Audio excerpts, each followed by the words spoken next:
All right, whenever you're ready. All right, here we go. All right, so if you guys haven't gotten the hint, I'm Jeremy, and I was in Mr. Lammer's class last year, and it was a lot of fun. And I really love history. I like studying it. I like analyzing it, especially mythology. That's another one of my things.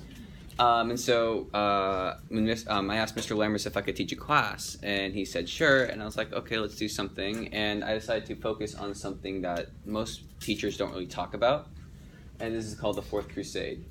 So just want to ask, have you done any of the Crusades yet? First two? Okay, so the third one's the good one. That's the good one.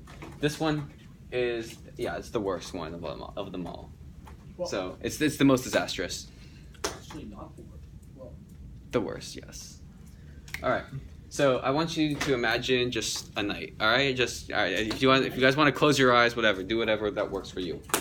But close your eyes or whatever and imagine a knight. And so you're going to probably think that this knight has good intentions, probably wants to fight for the damsel or for his country or for whatever. And this is a good soul, good person, going straight to heaven for this. Yeah, that doesn't happen. This is probably the worst crusade. These knights are bad people. I don't like them at all. They are pretty much, they do the worst. They're the worst crusaders ever. They don't do anything. So, this is stuff that you should probably take down. So, first of all, the Fourth Crusade was from 1202 to 1204. And there are some important people, important places. So, we have Pope Innocent III, who was the Pope at the time. And he is Mr. Lammer's best friend. If you learn, he likes this guy. Alexius III, who is he's a Byzantine emperor. And Murtzopoulos, which is the best name ever, I would name my kid that.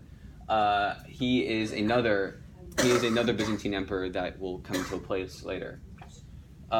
Three major cities you want to know: Venice, which, if you guys don't know, it's in Italy, and then Zara, which is in modern-day Croatia, and Constantinople, which is basically in Turkey. All right, so that's the important stuff. All right. Go back? All right. Well, I can't do that. Okay. Okay.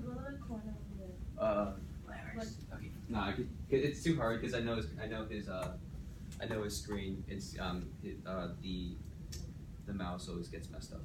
it's true. It's a bad screen. All right. I know him too well. No, not as well as Allison. Oh my God.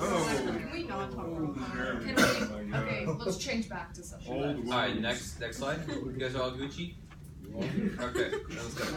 All right, why have a crusade? So, if you guys are taking count, this is called the Fourth Crusade, which means there were three before. So why have another crusade? Well, basically the gist is the Muslims still have Jerusalem, which is the Holy Land. And so at this point, it's not about like any other reason than just to go in and reclaim the Holy Land. It's how the Christians show how strong they are.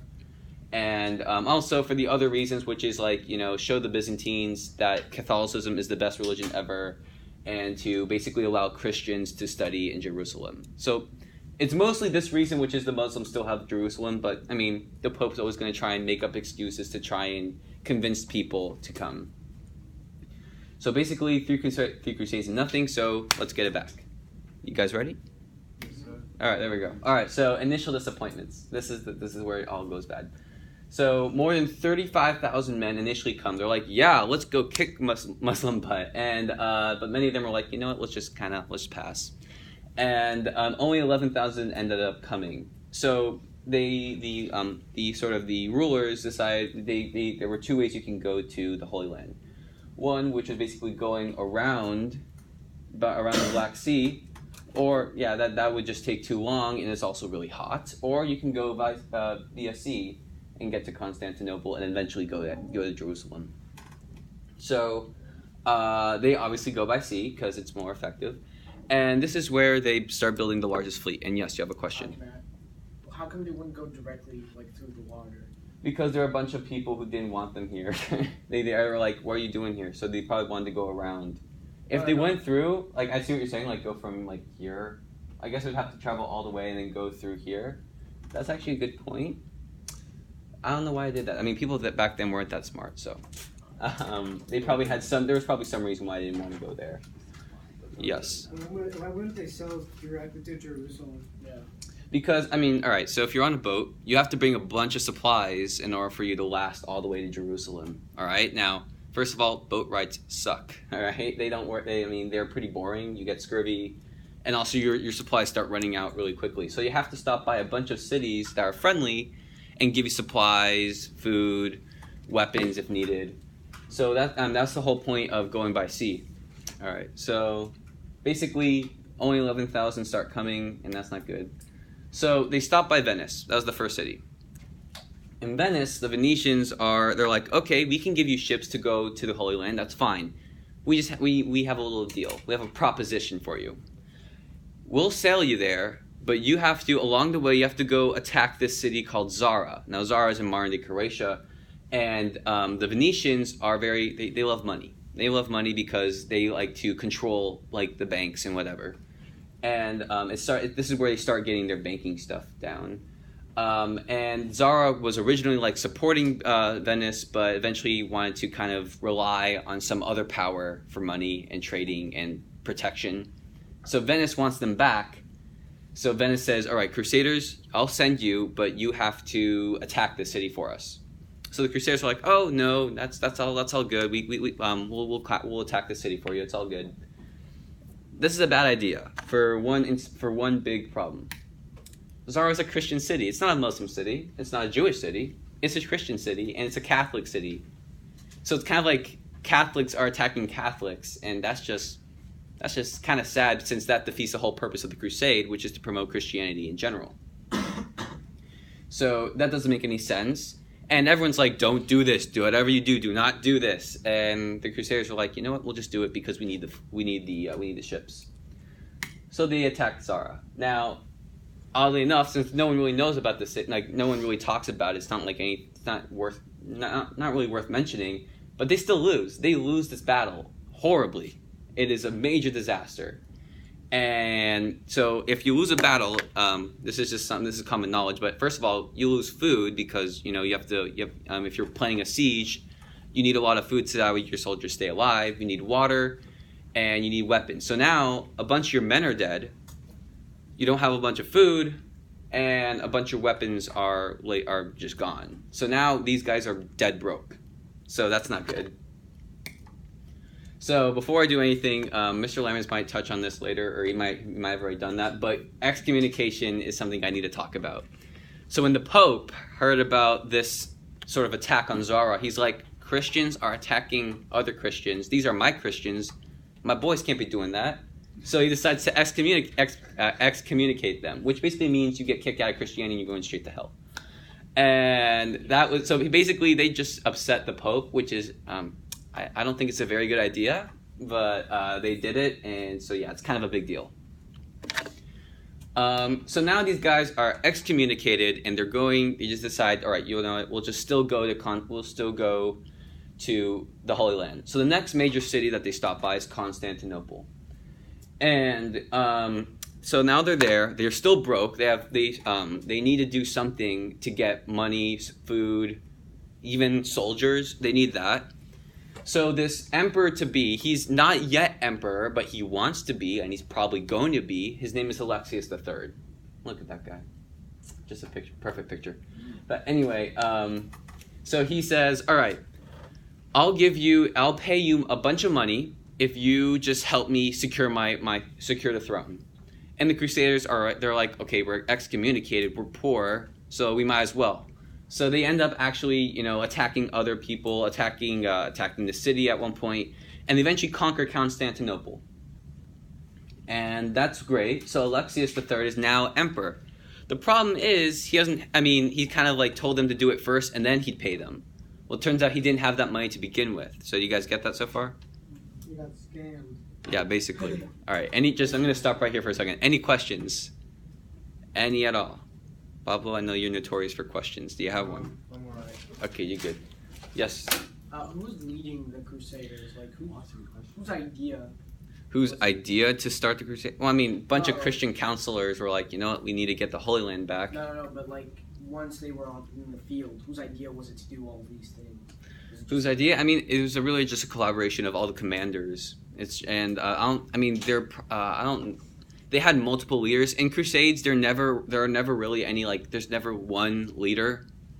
It's just that's the way it is. Is they always have separate armies, and usually these armies have to discuss a plan. And sometimes like some generals will be like, I don't like that plan. I'm out. Like they'll just leave. So basically it was just a bunch of generals commanding their large armies. In this case, large navy. All right, so now Alexius III has a debt to pay. So, I mean, that's fine. He's emperor. You know, he has the throne, so he can easily pay it back. But then, Mortsophilus comes along. Now, okay, just want to say, this is a picture of him. That is one ugly dude. That is so... That'll give me nightmares right there. But anyway, he comes, and he steals the throne. He eventually kicks out Alexius, and now he's on the throne. Well, now he's on the throne. He doesn't have a debt to pay, so he's like, you know what? Go away, guys. I don't want you Crusaders in my town. Get away. So now the Crusaders are still broke, and they have no support. They have no financial support.